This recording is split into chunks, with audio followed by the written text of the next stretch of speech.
Chers téléspectateurs de la radio-télévision kimbanguiste, nous vous saluons et vous disons bienvenue à notre émission de séjour consacrée à la proclamation de la journée du 6 avril comme étant une journée chômée, payée par le président Félix-Antoine Tshisekedi Tshilombo, président de la République démocratique du Congo.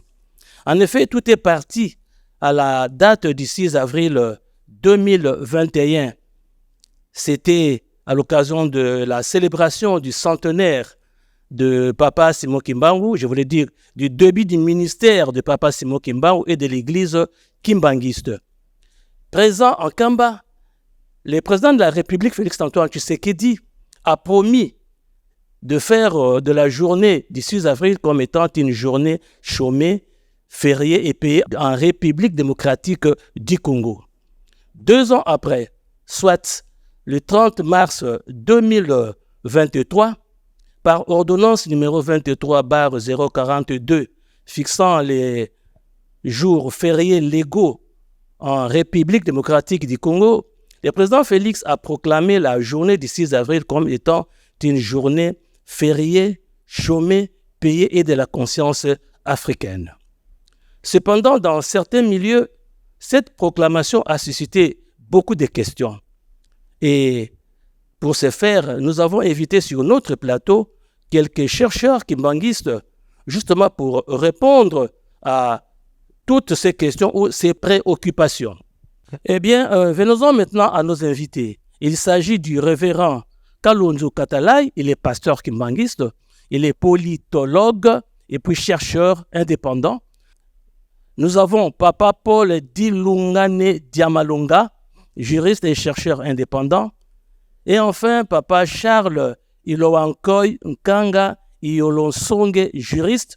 Il est psychologue, politologue aussi. Il est développeur et auteur de plusieurs publications.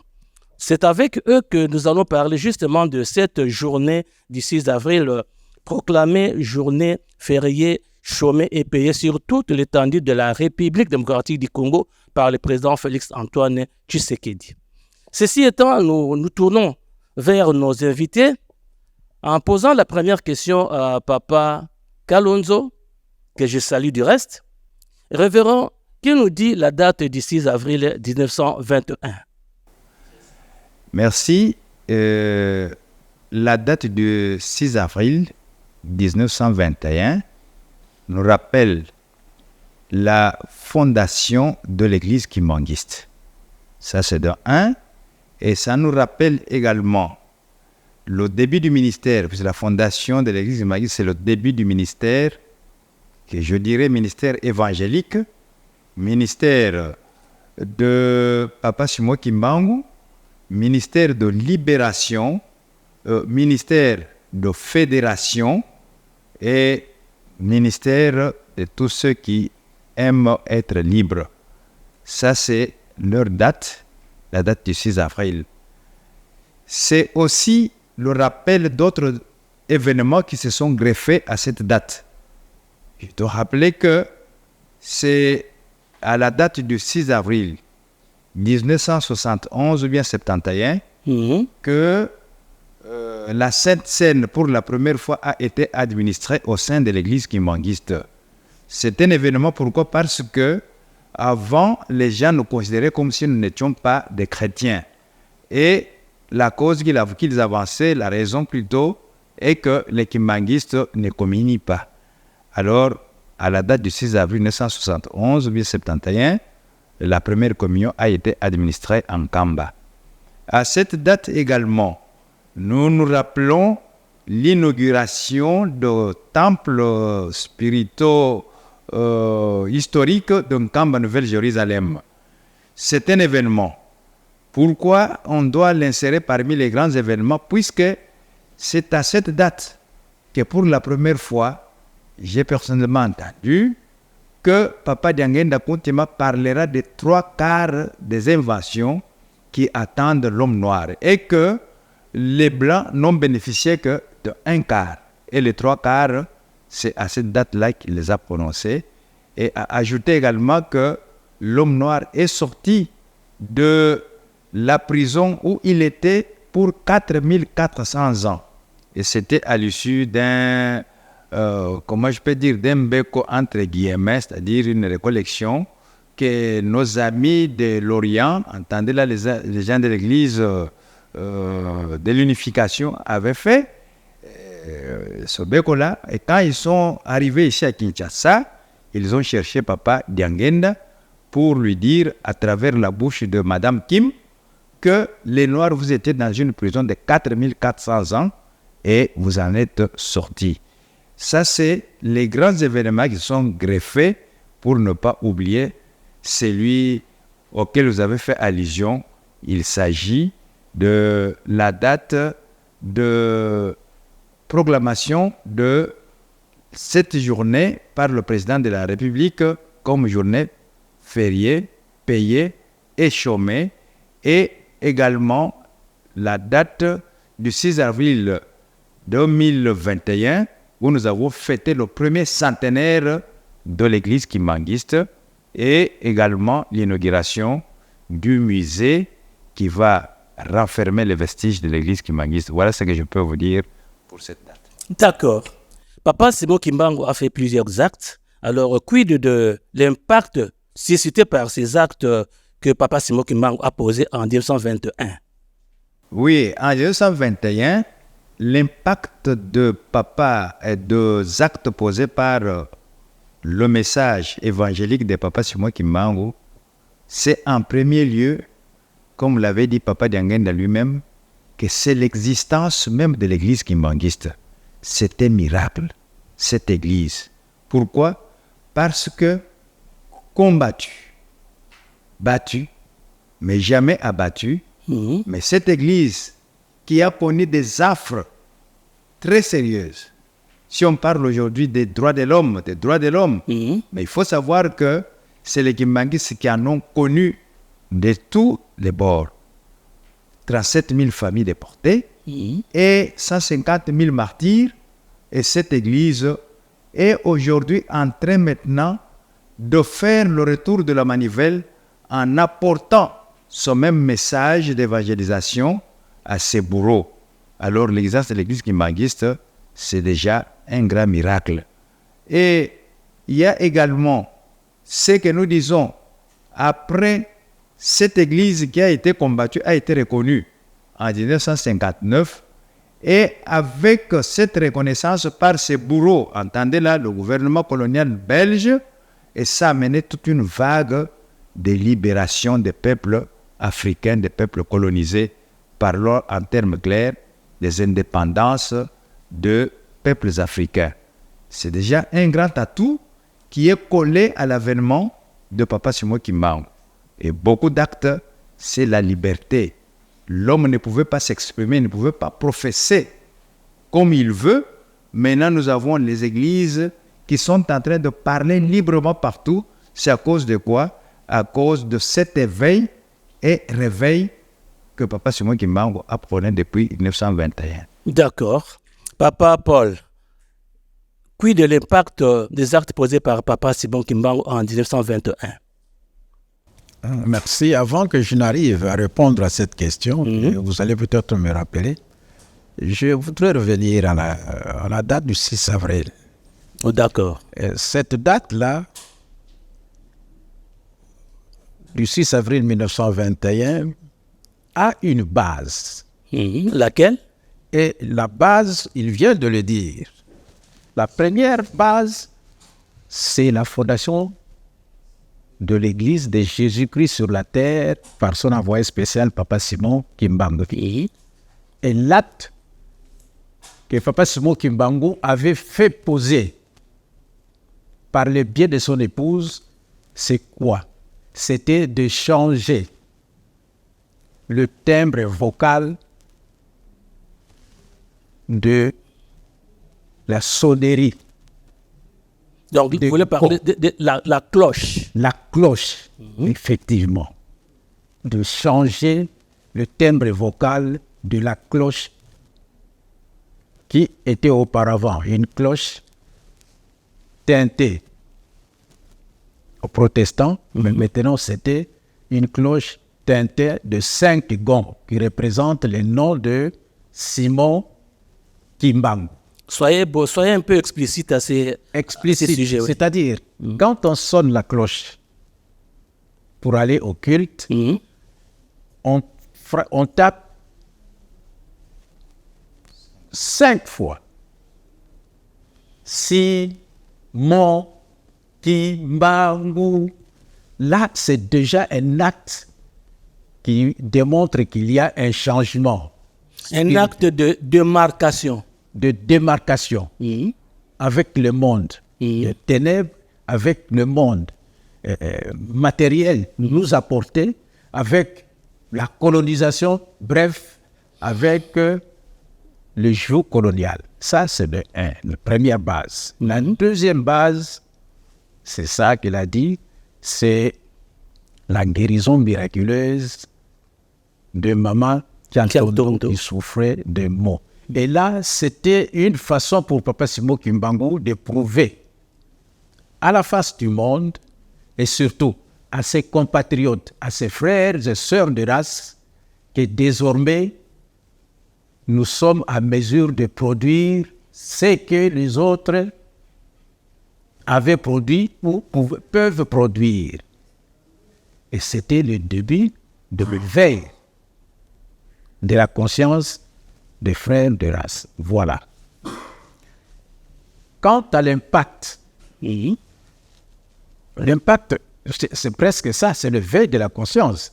Mais je dois dire qu'en dehors de la date du 6 avril, il y a des événements, des actes que Papa Simon Kimbangu a posés et qui ont impacté l'avenir, la conscience de l'homme noir aussi bien de l'homme blanc. Et là, je peux prendre 2 exemples. En bref alors. Il y a d'abord la résurrection de Mamadina, cette jeune fille qui est entrée dans le séjour des morts pendant 3 jours. Tout le monde savait que cette dame était morte. Arrivé en Tamba, Papa Simon Kimbangu l'a ressuscité. Au retour, les bandibous qui venaient de Tumba ont apporté la nouvelle qu'il y a un changement qui s'opère en Tamba au profit de l'homme noir. Dans chaque village où il passait, c'était le message de changement, c'était le message de foi qu'il faut croire à l'homme d'un Kamba. Et ça a impacté aussi bien le devenir de l'homme noir que de l'homme blanc. Pour l'homme blanc, il fallait coûte que coûte mettre un frein aux aventures de Papa Simon Kimbangu. Deuxièmement, c'est le défi que le blanc va lancer à Papa Simon Kimbangu, le révérend Jennings, de la mission protestante de Ngombelu Tete. Il arrive en Kamba avec désinvolture, il dit, écoutez, Kimbangu, moi je suis aussi à mesure de pouvoir guérir ces malades. Et il s'est présenté devant des paralytiques. Là, il a essayé de faire marcher les paralytiques, mais ça n'a pas marché. Papa Simon Kimbangu est revenu et en présence de tout le monde, il dit, pour pouvoir démontrer à la face du monde que j'ai reçu le pouvoir de Jésus de Nazareth, mettez-vous debout. Les paralytiques se sont mis debout. Mais quel est l'impact? C'est que le noir était devenu blanc et le blanc était devenu noir. C'est ça que cela a suscité. On va revenir à ça, à cette affirmation, le noir deviendra blanc et le blanc deviendra noir. Mais en attendant, Papa Charles, un peu de mots, en 2 ou 3 minutes comme ça, l'impact suscité par les actes posés par Papa Simon Kimbangu en 1921 en tant que psychologue.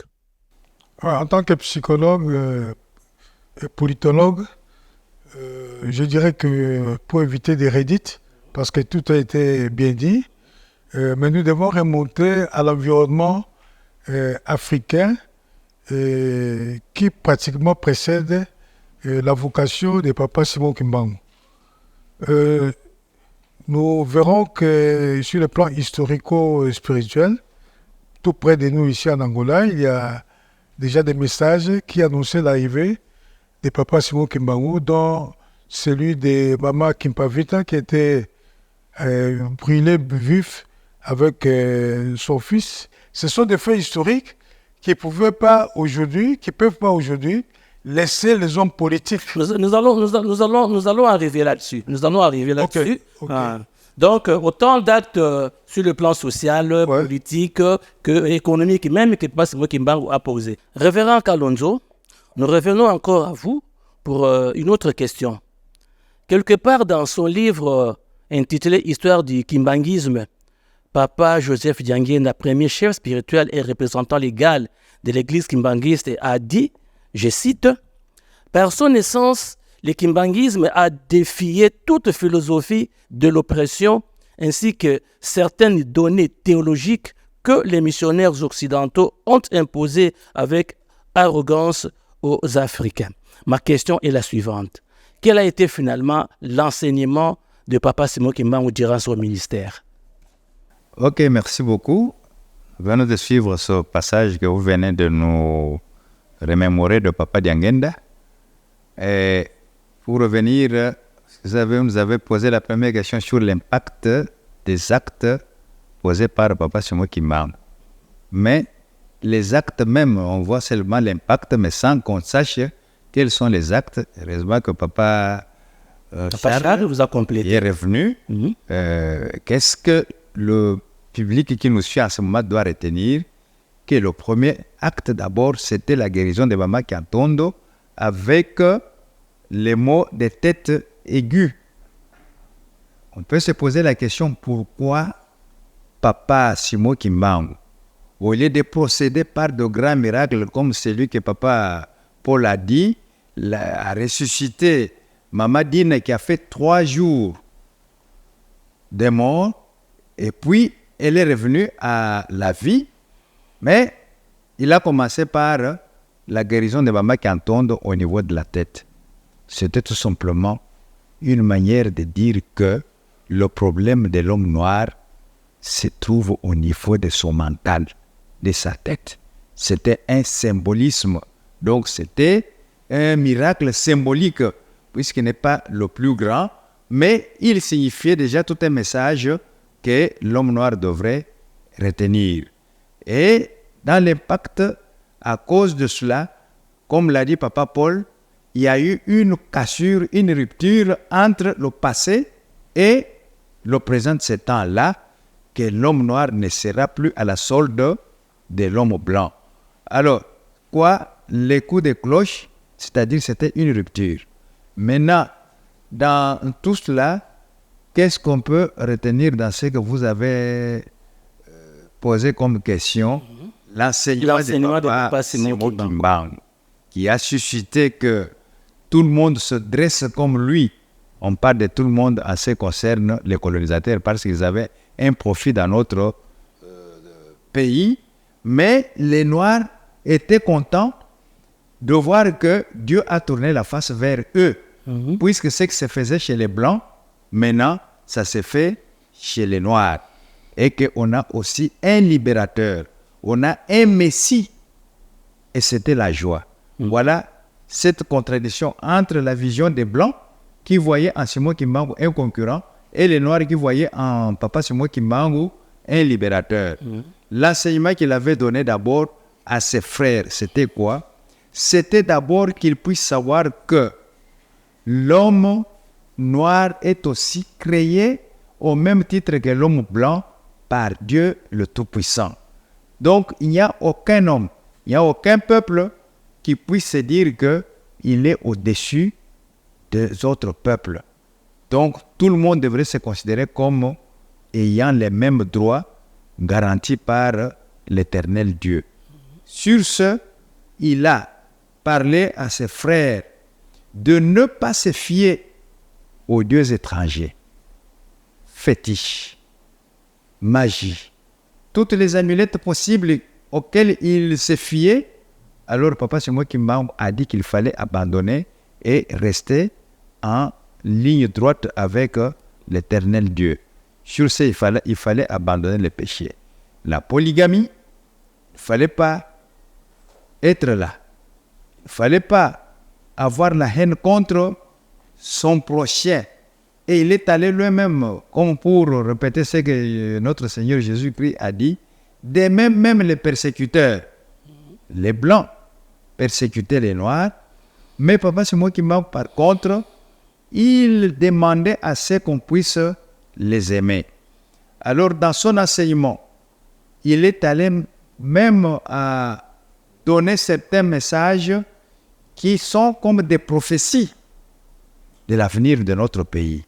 Je peux prendre par exemple son message du 10 septembre 1921.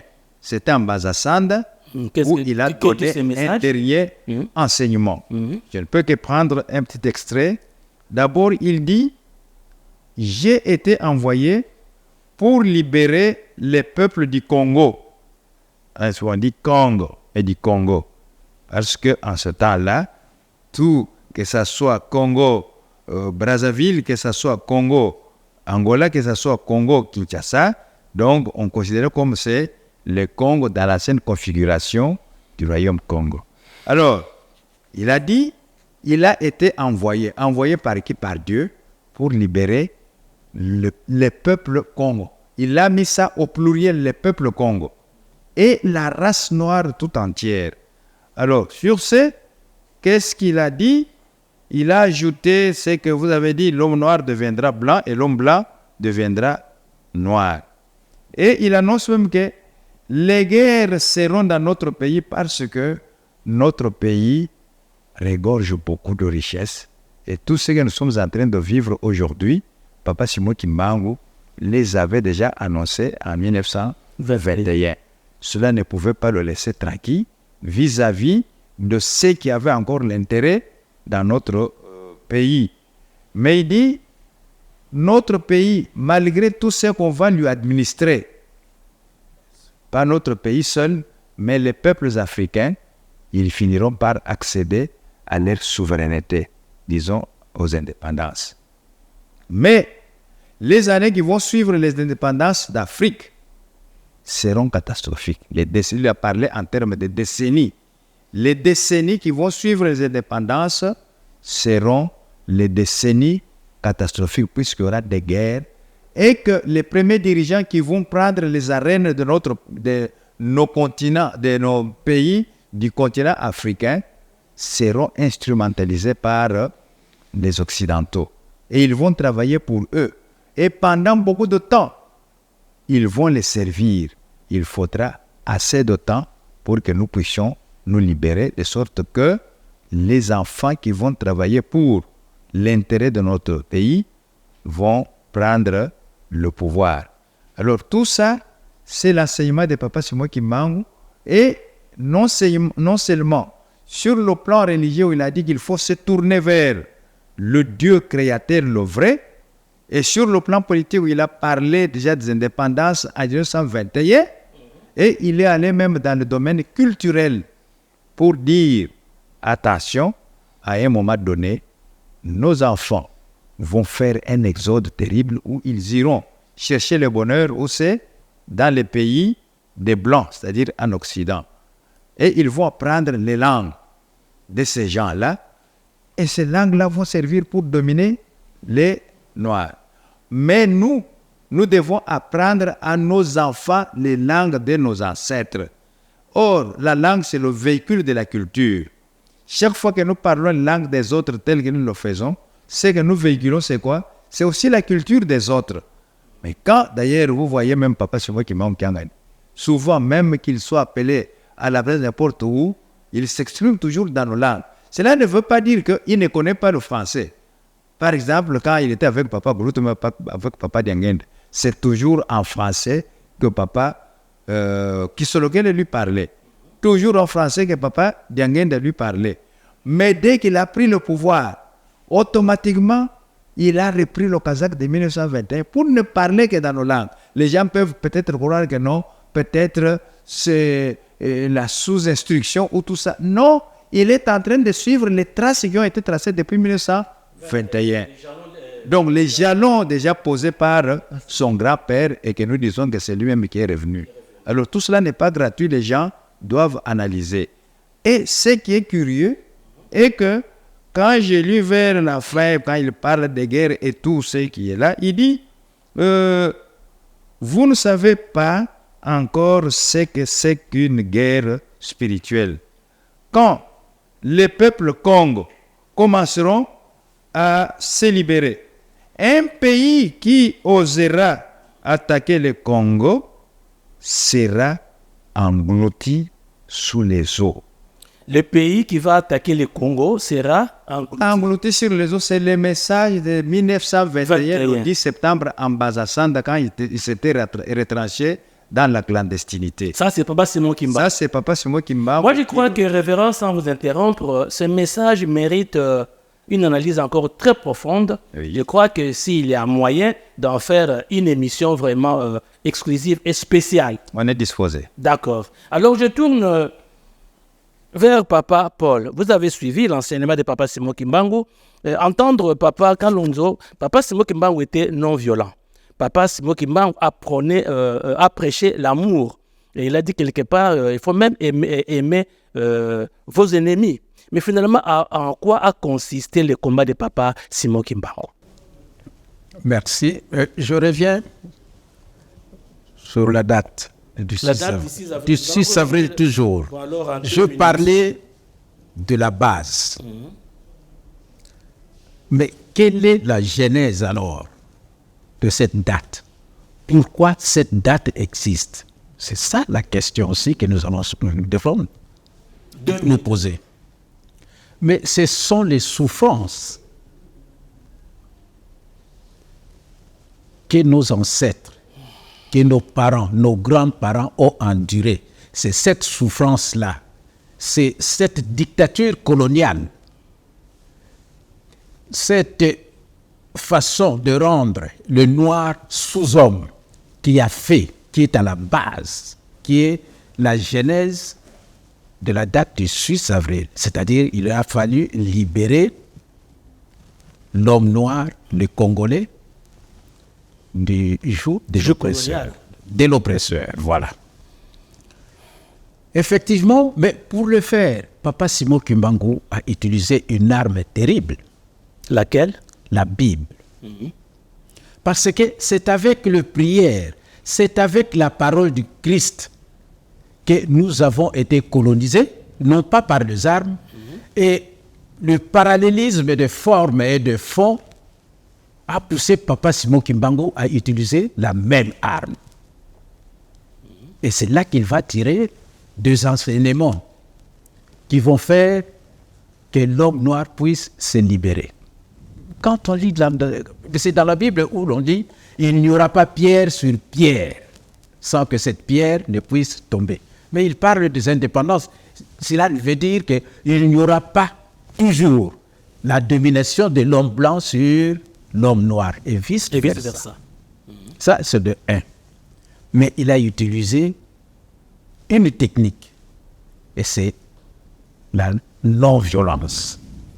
Parce que pour Papa Simon Kimbangu, on ne peut rien obtenir de concret, de sérieux avec la violence. Et la méthode, c'était quoi? C'est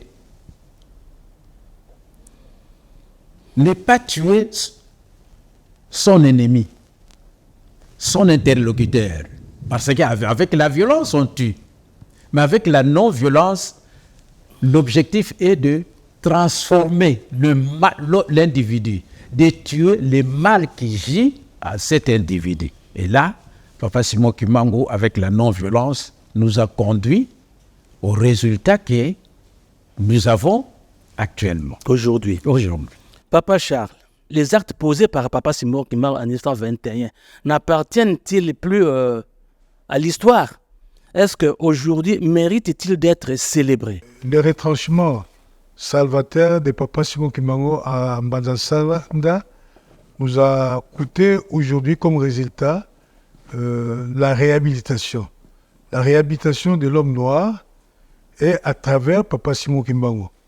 Nous avons vu à un moment donné, c'était le 3 octobre 2011, lorsqu'il y a eu des grandes conférences internationales ici, il a plu aux juristes de l'époque, notamment au niveau du tribunal militaire, de revoir ce qui s'était passé pour qu'on arrive à l'incarcération de Papa Simon Kimbangu à Elisabethville.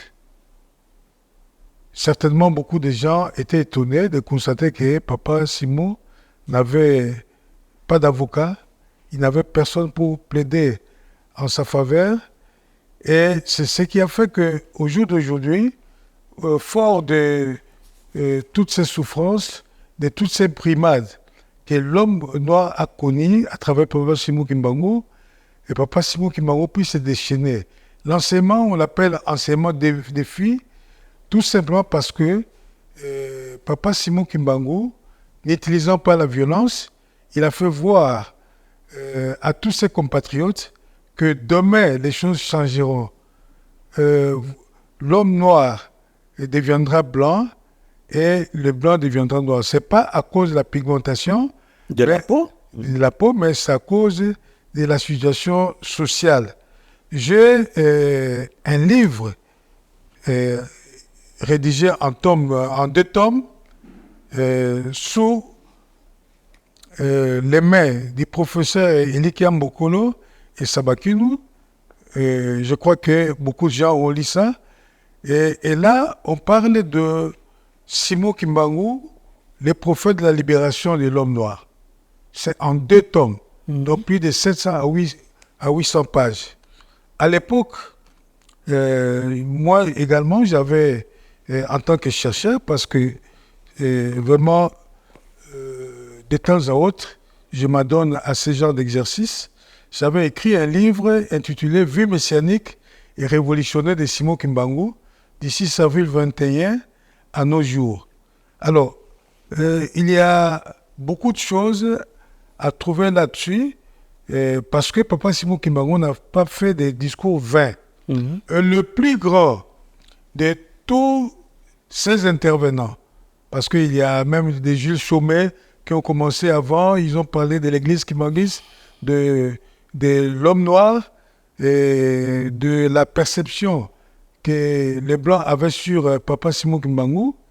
Mais tout récemment, il y a environ 1 année, il y a un grand chercheur, je crois que vous le connaissez, le conseil direct de Papa, sa divinité, Papa Simon Kimbangu Kiangani, et qui venait de défendre une thèse de doctorat, brillamment d'ailleurs, avec plus grande distinction, même si je n'ai pas formulé en termes exacts l'intitulé de cette thèse, qui considère Papa Simon Kimbangu, le père de 21, comme étant le potentiel leader de l'homme noir et de l'humanité entière. D'accord. Papa Paul, Oui. Ces actes-là de Papa Simon Kimbangu qu'il a posé en 1921, méritent-ils d'être célébrés aujourd'hui? Parce qu'on considérait que c'était déjà de l'histoire, donc c'est déjà passé. Non. Qu'en pensez-vous? À mon avis, ce n'est pas du passé. Parce qu'il y a eu des filles et des fils du Congo ou des Africains, des non-kimbanguistes, qui ont relayé à leur manière les actes de Papa Simon Kimbangu. C'est-à-dire, c'était une prise de conscience. Et là, je jette des fleurs à des artistes et musiciens congolais. Ça peut vous étonner. En quoi faisant? Pendant l'époque coloniale, il y a un artiste, Adou Elenga, qui a chanté Atandele, Mokili et Kobaluka. Eko Baluka. Mais au fait, cet artiste a pris à bras le corps le message de Papa Simon Kimbangu pour pouvoir le relayer, non pas chez en sa manière, bien sûr. en sa manière, pour que ceux qui sont, entre guillemets, des viveurs puissent écouter le changement qu'il y aura, que Papa Simon Kimbangu avait opéré. D'ailleurs, il a été emprisonné à cause de ça.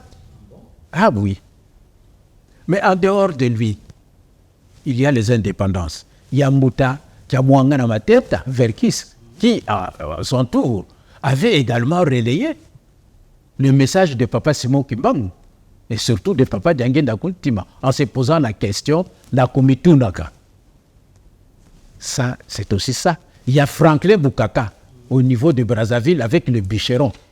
Mais n'en parlons pas avec des gens, des artistes comme le Bob Marley aussi, qui dans leurs chansons, ils chantent, ils véhiculent la magnificence du Congolais pour la libération du monde.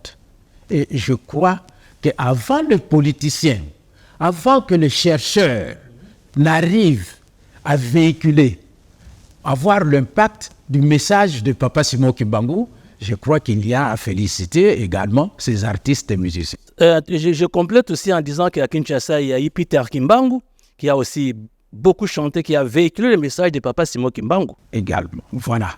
Donc vous trouvez que c'est... Oui, vous trouvez que c'est les actes de Papa Simon Kimbangu méritent d'être célébrés aujourd'hui? Effectivement. Et là, je veux dire, ils sont inspirés par le Saint-Esprit, parce que l'Esprit souffle où il ne veut. Non seulement chez nous, les kimbanguistes, non seulement chez les chrétiens, mais ça peut souffler même chez un féticheur. Ok.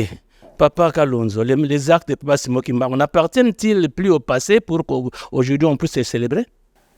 Merci beaucoup, papa journaliste. Vous savez qu'il y a un journaliste qui passe sur une chaîne que nous appelons RFI, Radio France Internationale.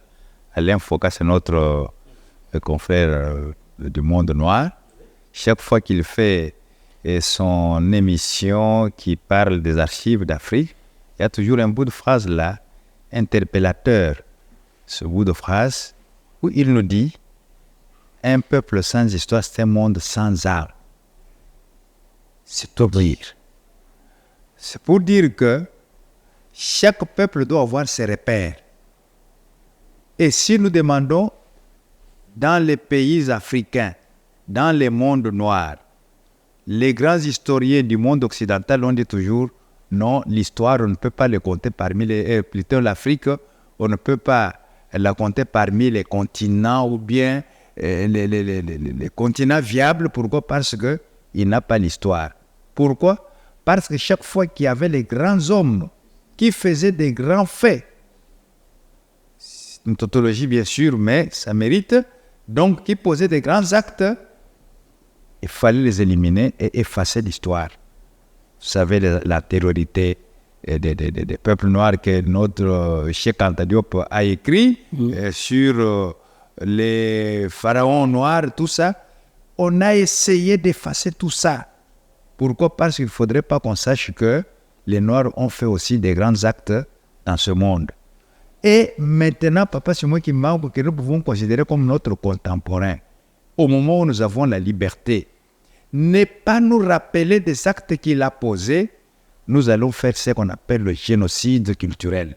Alors, il faut nécessairement que les actes posés par Papa Simon Kimbangu, que nous puissions les relayer à tout moment, comme même la Bible le dit. Ce que vous avez vu aujourd'hui, que vous avez entendu, parlez à vos enfants et à vos arrière-enfants pour que l'histoire ne puisse pas être oubliée.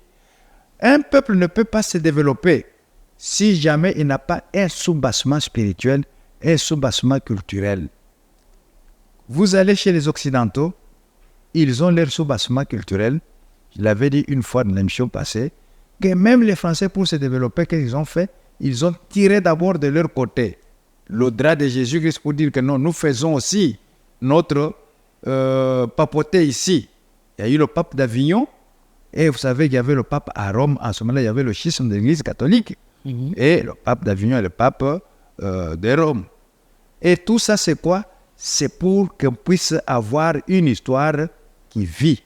Et nous, les peuples, vous allez chez les Occidentaux, ils ont leur Bouddha, ils ont leur Confucius, tout ça. Mais nous, les Noirs, quel est notre repère? Notre repère, c'est Simon Kimbangu, Papa Simon Kimbangu. Et Papa Simon Kimbangu, ce n'est pas parce que c'est un homme comme ça, mais nous devons le magnifier à travers les actes qu'il a posés. Et ça sera le repère, comme l'a fait même le président, puisque vous en avez annoncé dans... Nous allons justement arriver à ça. Alors, c'est une manière de magnifier nos grands hommes pour que nos enfants sachent que dans ce monde, si nous sommes devenus ce que nous sommes, c'est grâce à tel. D'ailleurs, je l'avais dit dans une des émissions qu'on m'avait posées sur la carte d'Afrique, qui se trouve en Kamba, qui date depuis des temps immémoriaux qu'on ne sait pas. Mais quand on l'a découverte plutôt, Papa Denguede dira, cet endroit doit être éclairé parce que le jour à venir, l'Afrique, comme vient de le dire Papa Paul, Mokile Kobaluka. Donc, ce que nous vivons aujourd'hui en Europe, qu'on voit qu'il y a l'éclat de l'autre côté, tout ça, ça sera maintenant en Afrique. Et quand on va demander, mais comment l'Afrique est devenue comme ça, vous allez les apporter, les amener ici en Kamba pour leur montrer, voilà d'où est parti le développement de l'Afrique. Alors, ces actes, nous devons parler d'eux et avec force pour que le monde, dans l'avenir, ne puisse pas perdre nos repères. Ok, s'agissant de la carte d'Afrique qui est apparue en Kamba, nous informons à nos téléspectateurs qui nous suivent que c'est fut le 3 février 1989 que cette carte est apparue en Kamba.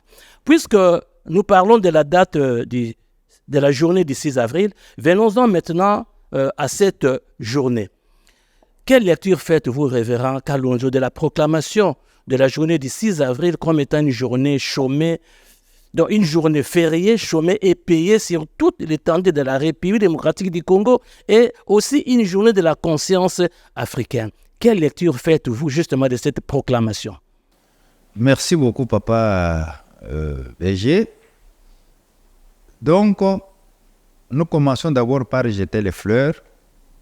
Les autres diraient chapeau bas, malheureusement, nous ne le portons pas. Oui. Donc, nous jetons des fleurs au président de la République qui n'a fait que concrétiser la volonté tant exprimée par son éminence Diangenda, son éminence Papa Dialungana, et ça se réalise au temps de Papa Simon Kimbangu Kangani avec le président Félix Antoine Tshisekedi Tshilombo. Donc, c'est quoi? C'est une manière de donner de l'éclat à cet homme qui a tant souffert, 30 ans de prison, le plus vieux prisonnier d'opinion du monde, puisque d'aucuns pensent que c'est Mandela qui est le plus vieux. Il n'a fait que 27 ans, mais Papa Simon Kimbangu en a fait 30 ans. Il n'y a pas que ça.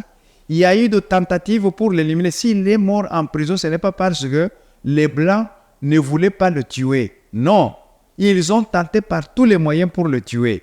Tout le monde sait plutôt qu'il y a eu cette péripétie, cet épisode de Lutendele, où il a été mis dans un tonneau que les gens peuvent visiter dans le musée qui a été inauguré le 6 avril 1921, 2021 par le président Félix. On peut visiter ce tonneau-là avec toutes les chaînes, voire même les revolvers qui a tenté d'abattre Papa Simon Kimbangu. Mais comme il avait une mission tout autre, il a persisté à cela. Alors, qu'on ait fait de la date du 6 avril, la date, la journée fériée, chômée et payée, ce n'est que justice. Je peux aller même plus loin. Pour aller dans un autre monde, vous savez qu'il y avait beaucoup de déportés, beaucoup d'esclaves qui ont été déportés en Amérique. Et au Brésil, il y avait un grand nombre de vendus africains, je dirais congolais, puisque les Congolais, au temps de l'esclavagisme, étaient vendus à très cher. Quand ailleurs, on vendait par exemple à 100 francs, pour le Congolais, c'était à 200 francs. Donc, c'était l'esclave le plus cher qu'on vendait de l'autre côté. Mais là, il y a eu un monsieur, Zumbi dos Palmares. C'est lui qui a commencé la conscience nègre, la conscience noire. Il fallait réveiller la conscience noire. Alors Zumbi est né en 1604. Et à cause de son action de défendre la cause noire, il a été assassiné en 1696. Alors, en 1696, avec des générations futures, on s'est rappelé du combat de ce monsieur au Brésil et on a fait de la date du 20 novembre où il était assassiné. Cette date-là est chômée et payée férié au Brésil. Donc, tous les Noirs de Brésil et même des continents, plutôt de l'Amérique latine, le 20 novembre, ils se reposent pour penser à la mémoire de ce monsieur-là. Mais ici, chez nous, Papa Simon Kimbangu, le précurseur des indépendances, n'est pas avoir un jour pour qu'on puisse garder sa mémoire. Ce serait injuste.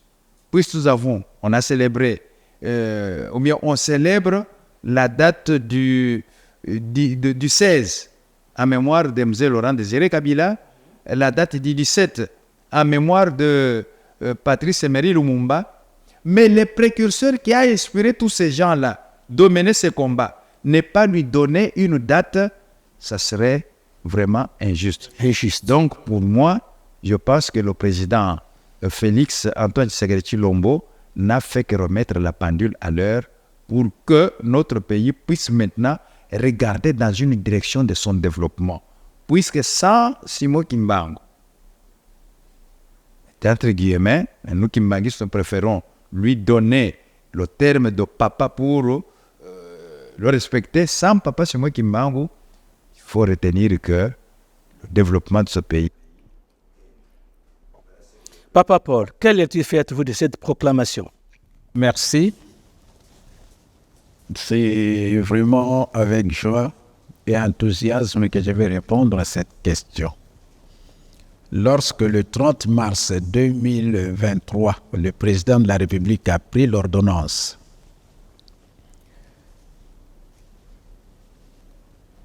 appelant à la monumentalité de l'histoire la date du 6 avril, je m'étais réjoui et je me suis dit que de mémoire d'homme, nul n'a fait mieux que le président Félix Tshisekedi. Peut-être l'empereur Constantin, qui a eu à classer la date de naissance de Jésus-Christ, encore que cette date a des erreurs. Le président Tshisekedi, en appelant à la monumentalité la date du 6 avril, n'a fait que rendre justice à Papa Simon Kimbangu. Pourquoi? D'abord, Papa Simon Kimbangu, c'est l'homme qui nous a rendus à nous-mêmes. Nous n'étions pas des hommes, nous étions des sous-hommes. Imaginez-vous qu'à l'époque coloniale, le fait de n'avoir pas payé l'impôt, même si vous mourrez, nos morts étaient chicotés. Donc, c'est Papa Simon Kimbangu qui nous a fait voir le bout du tunnel, nous a sortis de ces tunnels, en acceptant, lui, de mourir à notre place, en acceptant de faire 30 ans de prison pour que l'homme noir devienne ce qu'il est aujourd'hui. C'est un acte d'altruisme. En le faisant, le président Félix Tshisekedi Tshilombo n'a fait que dépoussiérer Papa Simon Kimbangu afin qu'il éluise à la surface du monde. En utilisant cette date comme journée fériée, le président de la République a donné l'occasion à tout homme noir, à toute Congolaise, à tout Congolais de réfléchir, de suivre la voie de cet homme pour le président de la République, et je suis conscient que cet homme qui a des privilèges que tout individu ne possède pas. Et l'acte qu'il a posé, lui, le chef de l'État, c'est un acte qui émane d'une intelligence supérieure. Félicitations à lui. Mais d'aucuns pensent que proclamer à une année des élections, à la veille des élections en RDC, d'aucuns pensent que c'est une récupération politique. C'est pas ça? Tout politique aurait agi de la même façon. Mais pas une récupération de politique politicienne. Je vous donne un exemple.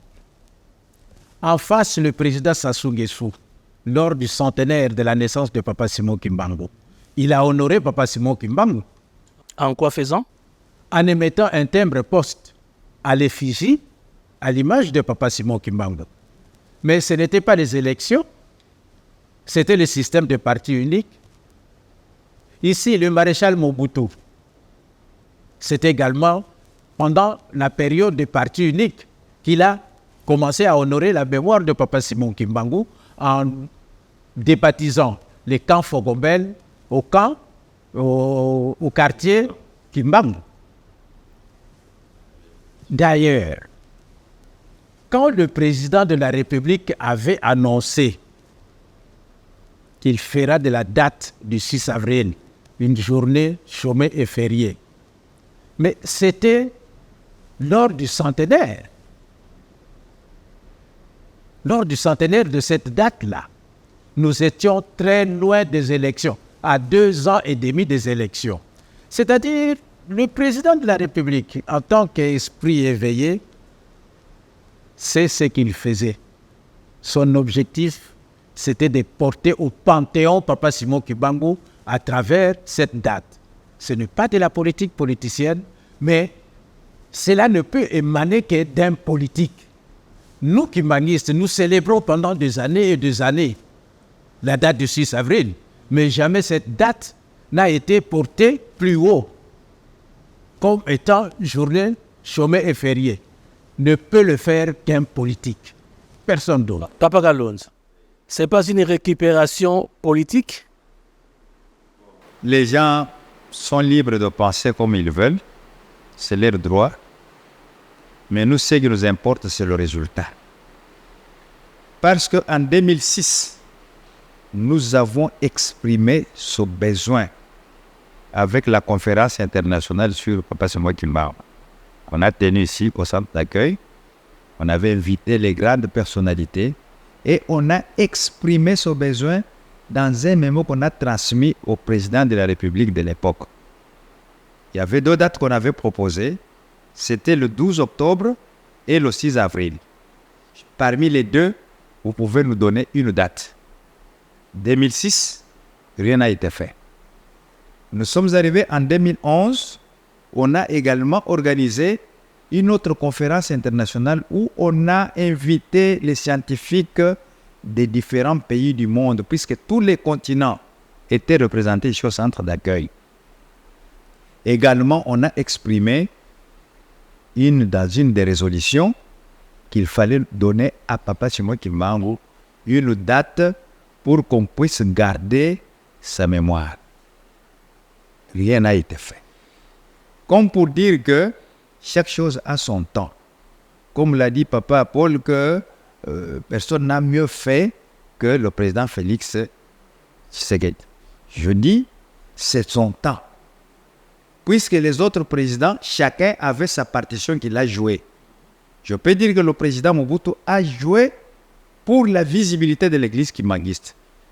Il a donné des avions qui aidaient Papa Simon Kimbangu à faire quoi? Et Papa Diangenda à évangéliser. Même en Europe, les Kimbanguistes sont partis sans visa.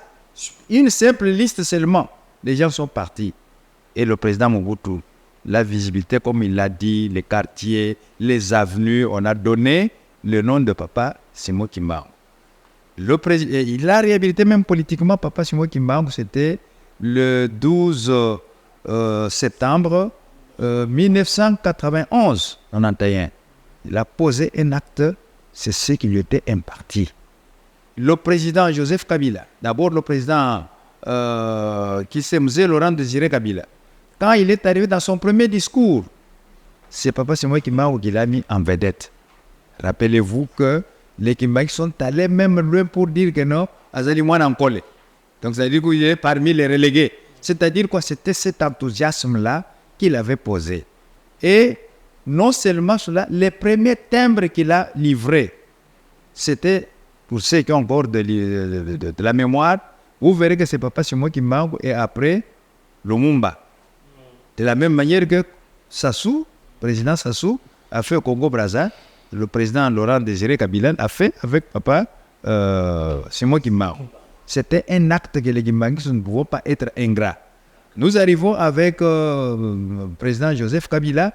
Il a posé un acte, puis c'est lui qui a fait sortir Papa Simoï Kimbangu de la prison avec ce qu'on appelait la révision du procès.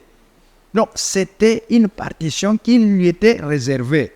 Comme on dit dans une équipe de football, chacun joue dans son poste et celui qui vient marquer le but, c'est le président Félix Tshisekedi. Alors, ils disent que non, c'est une récupération politique. Je veux dire que les grands hommes religieux sont toujours honorés par les hommes politiques. On vous a parlé de Constantin, l'empereur. Jésus était considéré comme un homme simple, un simple prédicateur, tout ça. Mais l'empereur Constantin, au IVe siècle, a trouvé que non. Les actes posés par cet homme dépassent tout entendement. C'est lui qui a proclamé Jésus comme fils de Dieu. Il fallait l'honorer. Alors, comme nous disons, il y a la Sainte Trinité, Père, Fils et Saint-Esprit. Le Père, le Fils, on a honoré le Fils, mais le Saint-Esprit, c'est qui? C'est Papa Simoï Kimbangu. C'est arrivé au temps du président Félix. Il n'y a que lui, le président, qui par son mot, les gens vont considérer que cet homme est grand. La date du 6 avril, comme les autres disent, n'est que le bec de poule, mais nous attendons qu'il aille encore plus loin. C'est bon. Nous avons encore quelques questions avant de chuter ou avant de terminer avec notre émission. Nous avons encore quelques 3, 4, 5 questions. Oui, mais pour la journée du 6 avril, ça se comprend, tel que vous venez de l'expliquer, mais en faire aussi une journée de la conscience africaine. Qu'entendez-vous par la conscience africaine? C'est-à-dire quoi? Il faut comprendre ce que ça veut dire le mot conscience. La conscience, d'abord, c'est une faculté que Dieu a dotée à tout un chacun. À telle enseigne que c'est difficile de corrompre cette conscience-là. Mais il s'est fait que la conscience de l'homme noir a été corrompue. Qu'il ne se connaissait pas, puisque c'est une intuition que l'homme a de se reconnaître comme tel. Mais les Noirs, comme l'avait dit une fois Papa Diangenda Kuntima, il a dit, si vous prenez un médecin noir comme vous créez votre hôpital, vous commencez à soigner les gens, et qu'il y a quelqu'un de couleur, disons un blanc s'il faut parler en termes clairs, qui va aussi créer son dispensaire. Vous avez créé un hôpital en tant que médecin, avec toute spécialité. Et un infirmier blanc qui vient là-bas. Les gens ici en Afrique, quand il est malade, il va aller où? Vers le blanc. Il va aller vers le blanc. Et pourtant, il n'est qu'un simple infirmier. Hein. C'est pour dire qu'il y a quelque chose qui ne va pas. Le mental. Chez les Noirs. Le mental, comme on l'a dit avec Kiantondo, qui a été guéri de cette tête-là. Alors, il a fallu que non seulement qu'on puisse voir que non, je mange bien, mais qu'on puisse d'abord remettre l'humanité dans la tête de Noir, qu'il sache que je suis aussi homme capable de faire comme le blanc. Et ce n'est pas seulement pour le Congo, puisque le message de Papa Simoï Kimbangu n'a pas concerné seulement le Congo, mais c'est pour toute l'Afrique. Voilà pourquoi, dans le message du 10 septembre auquel j'ai fait allusion ici, Papa Simoï Kimbangu parlait du Congo et il parlait de l'Afrique et de la race noire du monde entier. Alors, ce message a concerné tous les pays africains. C'est comme ça que, en proclamant la journée du 6 avril, journée en mémoire de Papa Simon Kimbangu et de la conscience africaine, c'est parce que le message de Papa Simon Kimbangu a atteint les coins et les recoins de l'Afrique, là où l'homme noir se trouvait, il était interpellé. Je peux même vous dire le président Mandela, puisque nous parlons de la conscience africaine. Papa Diangenda, chaque fois qu'il priait, il mettait toujours tous les pays africains. Il dit, nous ne pouvons pas aller loin tant qu'il y a certains pays qui sont sous colonisation. Il y avait la Namibie qui est restée sous colonisation. Le 12, papa, sur lequel est naissé. C'est ça. Et le 11, plutôt c'est le 11 que la Namibie a eu son indépendance. Il a dit pourquoi avant la naissance de papa, sur lequel il a fallu un pilier solide pour soutenir cette indépendance de la Namibie. Et Mandela, il est sorti de la prison. Mais comment cela se fait? C'était pendant la période de 5 mois. Pendant la période de 5 mois, il y a le Monseigneur Desmond Tutu qui était venu ici. On était en 91. Pour dire, papa, si je rentre en Afrique du Sud et qu'on me demande, est-ce que vous avez rencontré le fils de Papa Simon Kimbangu? Et j'ai dit, non, je n'ai pas eu l'occasion puisque les autres églises mettaient des cales pour que Desmond Tutu n'aille pas en camp. Et si j'ai dit que je ne l'ai pas rencontré, on va me lapider à partir de l'aéroport. Curieusement, nous étions parmi ceux qui étaient à la Foni. Il est venu chez la Foni pour dire ici, papa, au centre d'accueil à Foni, à Kinshasa, c'est Papa Mayona, le journaliste qui travaillait là-bas. Nous étions avec Papa Tukemboso à la Foni d'Enkamba, puisqu'il n'y avait pas encore les téléphones tels que nous les avons, les portables. Alors il a dit, papa, dites un mot pour que Mandela puisse sortir. Ça, c'est Desmond Tutu qui demande à papa... Qui demande à Papa Diangenda, dites un mot. Puisque si je rentre, on me pose la question, est-ce que vous avez rencontré le fils à Papa Simon Kimbangu? Si je dis non, on va me lapider à partir de l'aéroport. Alors, dites un mot. Et Papa Diangenda lui a dit ce que vous avez dit, ça va arriver d'ici là, ça va intervenir. Et le 21, Mandela est sorti de la prison. Le 22, Papa Diangenda naissait, c'est-à-dire on célèbre son anniversaire. C'est pour dire que la conscience africaine, Papa Simon Kimbangu a joué beaucoup pour qu'aujourd'hui, nous soyons autodéterminés tels que nous le sommes. Papa Paul, y a-t-il un lien entre les actes posés par Papa Simon Kimbangu et la conscience africaine? Ou la conscience des Africains? Y a-t-il un lien? Effectivement, étant entendu que la conscience, c'est l'expérience de nous-mêmes et du monde qui nous entoure.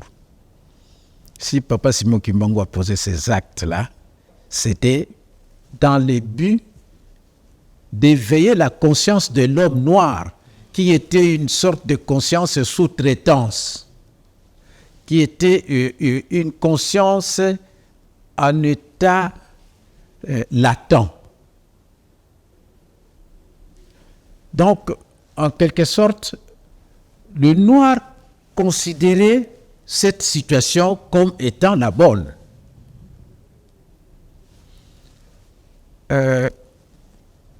Révérend Béger, Papa Simon Kimbangu a posé des actes. Et ces actes-là ont réellement impacté sur l'avenir de l'homme noir. N'eût été ces actes-là, nous serions encore sous la domination, sous la dictature coloniale. Heureusement, il est arrivé, et de par ses prédications, de par son vécu quotidien. Et Papa Simon Kimbangu a su donner, par exemple, à l'homme noir ce qu'il fallait. Télé. Rapidement alors. L'image que l'on se faisait à l'époque de la femme congolaise, mieux de la femme tout court. Mais les actes posés par Papa Simon Kimbangu dans son vécu quotidien, il a tout brisé. Et il est le premier, avant même que l'Europe ne se réveille. Il n'a pas parlé de l'émancipation, rien que des actes. à pouvoir choisir parmi ses proches collaborateurs 2 femmes. Aujourd'hui, Qui sont-elles ces 2 femmes? Maman Thérèse Mbonga et Maman Michael Mandombe. Aujourd'hui, qu'est-ce qu'on est en train de dire?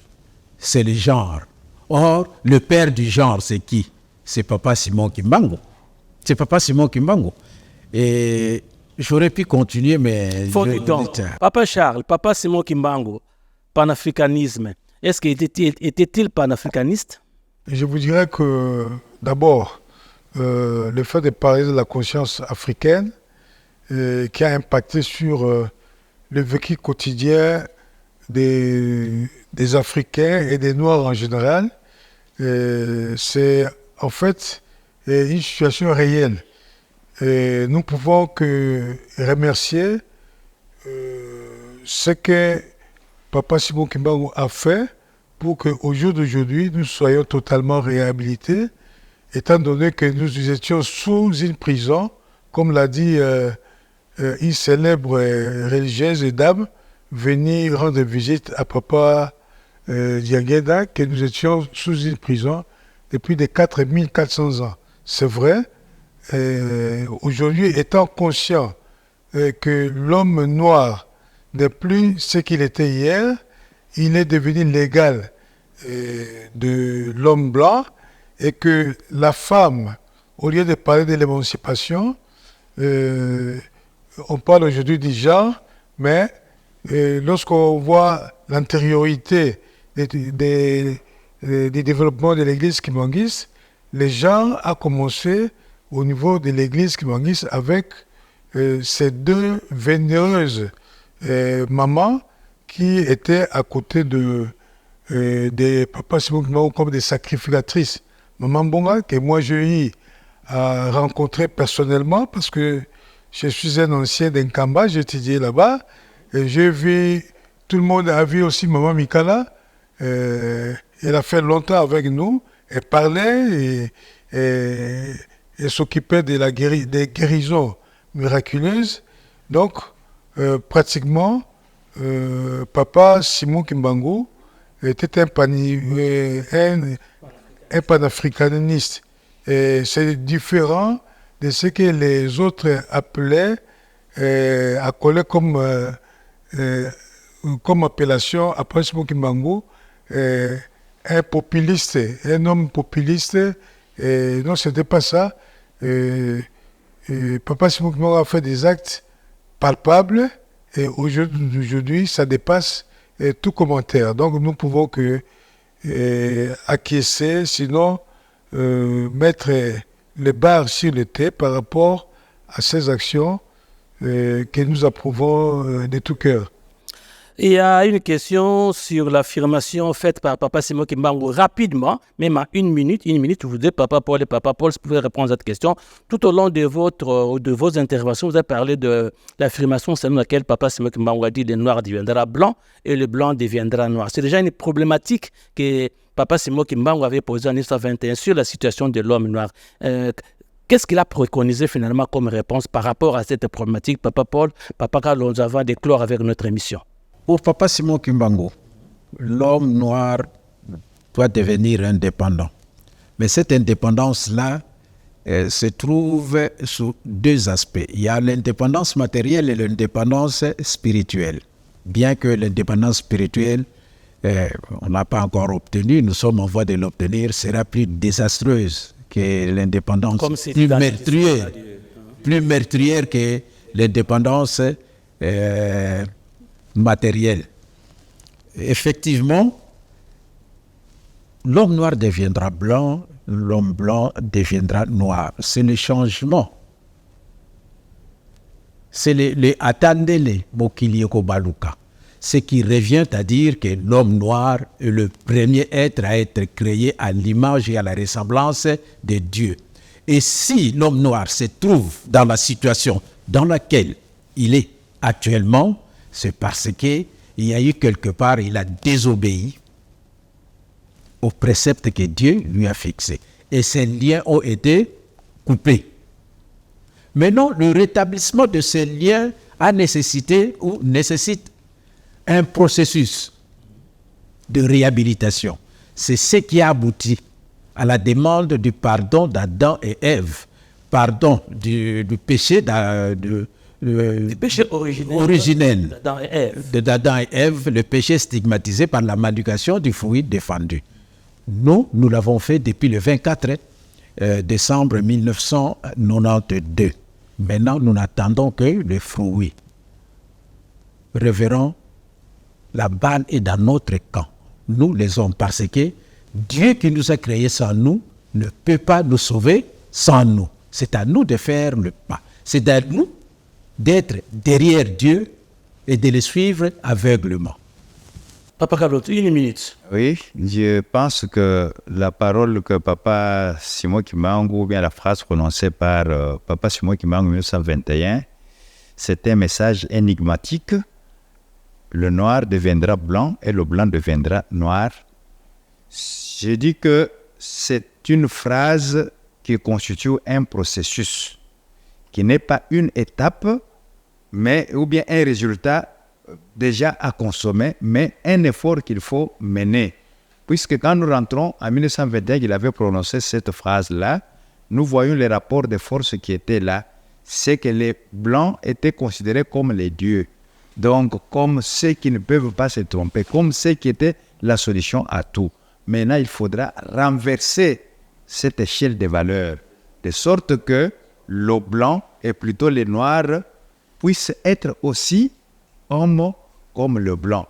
Mais quand nous entrons même dans ce renversement des rapports de force, cela veut dire que le blanc qui n'a eu qu'un quart et que le noir qui a 3 quarts, comprenez ce qui sera comme écart entre ce que nous voyons aujourd'hui, dont nous sommes en train de nous vanter. Le blanc a fait ceci, a fait cela, ne fût-ce qu'avec un quart. Maintenant, les 3 quarts, il faut imaginer déjà ce que ça sera. Quelle solution? C'est pour cela que Papa Diangenda nous disait toujours, cherchez d'abord le royaume des cieux et le reste nous sera donné par surcroît. Chercher le royaume des cieux, c'est-à-dire quoi? Abandonner le mal. Suivons les instructions qu'on nous donne. Comme lui, Papa Simon Kimbangu dit, je suis venu non pour promettre, mais pour accomplir, pour réaliser. Voilà, on a fait, comme vient de le dire Papa Paul, on a demandé pardon.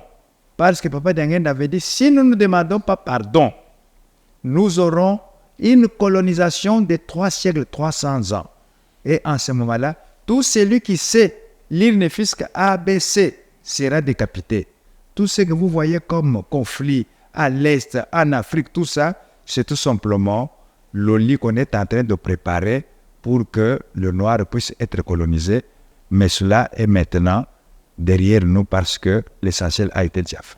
Merci à vous, révérend Kalonzo. Merci, Papa Paul. Merci, Papa Charles. Merci à vous, chers téléspectateurs de la radio-télévision Kimbanguiste. Tout le plaisir était pour nous parce que nous savons que vous étiez très nombreux à nous suivre. Vraiment, nous vous remercions et vous disons tout simplement au revoir et au prochain numéro de notre émission. Merci beaucoup.